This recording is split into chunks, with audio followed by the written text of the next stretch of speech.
Thank you. Good morning. For those of you who don't know me, I'm Rick Deschamps. I'm part of the committee here for Veterans Day, but I also run the Veterans Initiative at Cuyahoga Community College. For those of you who don't know, it's kind of a unique history of Tri-C. We're 50 years old this year, and in that time, 24,000 veterans have come home to Tri-C to have their futures begin in Tri-C. And I couldn't think of to be on the same dais as one of those honored veterans who started at Tri-C when he came home from Vietnam, and that is his honor, Mayor Jackson. It's always a pleasure, sir. Our initiative, we're currently at our 6th grade semester of over 1,000 veterans at Tri-C.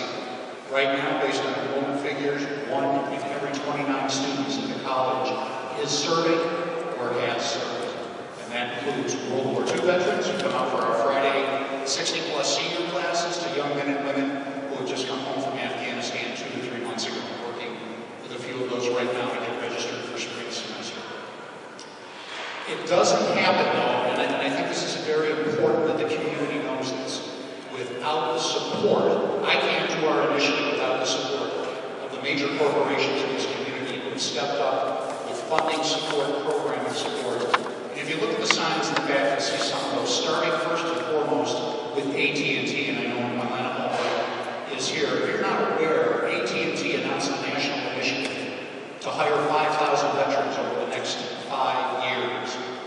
A week ago, if I'm correct, they had doubled that number.